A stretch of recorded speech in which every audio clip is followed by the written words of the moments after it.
ஆண்டின் பொதுக்காலம் 25வது வாரம் சனிக்கிழமை. நற்செய்தி பகுதி லூக்கா 9:43-45 வரை. வாழ்வை அன்பு செய்வது கடவுளை அன்பு செய்வதாகும்.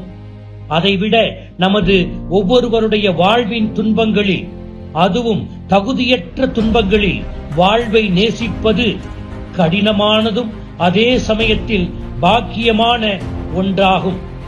இயேசு கடவுளை அன்பு செய்தார் என்பதற்கு மிக முக்கியமான சான்று அவர் தனது வாழ்வை அன்பு செய்ததே. இயேசு வாழ்வை கொண்டாடினார். தான் சென்ற எல்லா இடங்களிலும் நன்மையை மட்டுமே செய்து கொண்டு சென்றார். ஏழைகளை அன்பு செய்தார். தனது வாழ்வின் ஏழ்மையை உணர்ந்து அதை அன்பு செய்ததால் தான் ஏழைகளின் ஏழையாக அவரால் வாழ முடிந்தது. நோயாளிகளை அன்பு செய்தார், பாவிகளை அன்பு செய்தார். இப்படி வாழ்வின் ஒவ்வொரு அனுபவத்தையும், சந்தித்த மனிதர்களையும் கொண்டாடினார்.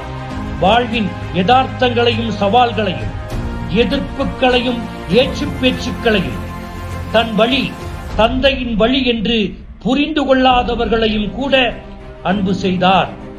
எனவே இயேசு தன் வாழ்வில் தனக்கு பிடித்தவற்றை மட்டுமல்ல, தனக்கு நலம் தருபவற்றை மட்டுமல்ல, எல்லாவற்றையும் அன்பு செய்தார். தந்தையின் திருவுளமாகிய துன்பத்தை அன்பு செய்தார். சிலுவை சாவு தனக்கு தகுதியற்ற ஒரு துன்பம் என்று தெரிந்திருந்தாலும் தந்தையின் திருவுளமே தனது பாக்கியம் என்று கருதியதால் சிலுவையை தழுவிக்கொள்கிறார். இன்றைய நற்செய்தியில் இயேசு தன் சாவை 2ஆம் முறை முன்னறிவிக்கிறார் என்று லூக்கா குறிப்பிடுகிறார். நான் எருசலேமை நோக்கி செல்ல தயாராகிவிட்டேன். சிலுவையை நோக்கிய பயணத்திற்கு நான் தயாராகிவிட்டேன். துன்பத்தை எதிர்கொள்ளவும் ஏற்றுக்கொள்ளவும் நான் தயாராகிவிட்டேன். வாழ்வே துண்டுதான் என்று வாழ்ந்து காட்டுபவனுக்கு எதிர்வரும் துன்பமும் சிலுவையும் துக்கமான ஒன்றாக இருக்க முடியாது. எனவே death is a celebration. சாவு என்பது கொண்டாடப்பட வேண்டிய, தவிர்க்கப்பட முடியாத மனித அனுபவம். இயேசுவினுடைய துன்பத்தினாலும் சாவினாலுமே நாம் மீட்கப்பட்டோம். ஒவ்வொரு திருப்பலியும் உணர்த்தும் உண்மை இதுதான்.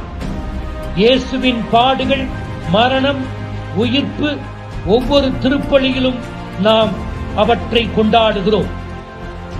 துன்பத்தை எப்படி கொண்டாட முடியும்? கவலையல்லவா நம்மை படாத பாடுபடுத்தும் என்பார்கள். துன்பம் என்பது வேறு, கவலை என்பது வேறு. துன்பம் வெளியிலிருந்து வருவது, கவலை உள்ளிலிருந்து வருவது. துன்பம் வெளியிலிருந்து வருகின்ற பிரச்சனை, கவலை அந்த துன்பத்தை எப்படி நாம் அணுகுகிறோம் என்பதிலிருந்து வருகிறது. பவுலடியார் தன்னுடைய கொரிந்தியருக்கு எழுதிய 2வது திருமுகத்தில் 12வது அதிகாரத்தில் தன்னுடைய உடலை ஒரு முள் குத்திக் கொண்டே இருக்கிறது, அதற்காக கடவுளிடம் நான் 3 முறை மன்றாடினேன். அதற்கு அவர் என் அருள் உனக்கு போதும் என்று உரைத்தார். அதிலிருந்து அவர் அந்த துன்பத்தை கொண்டாடினார் என்பதை நம்மால் புரிந்து கொள்ள முடிகிறது. துன்பத்தை, சிலுவையை வாழ்வில் கொண்டாட ஆன்மீக அனுபவம் பெற்றவனுக்கு மட்டுமே உரியது. கொல்கத்தா நகர் அன்னை தெரேசா, துன்பம் என்பது கடவுள் நமக்கு தருகின்ற பரிசு என்று சொல்லுவார். புனித அல்போன்சா முட்டாத்து படத்து கடவுளிடம் துன்பம் மட்டுமே எனக்கு தாரும், மற்றவற்றையெல்லாம் எடுத்துக்கொள்ளும் என்று ஜெபிப்பார். ரோமையர் 5:4 பவுலடியார் சொல்லுகிறார், துன்பத்தை தாங்கிக் கொள்வதில் பெருமகிழ்ச்சி அடைகிறோம் என்று சொல்லுகிறார். எனவே நமது மனித எல்லையையும், மனித வலிமையையும், அன்பையும் கற்றுக் கொடுக்கும் பள்ளிக்கூடம் சிலுவை, துன்பம்.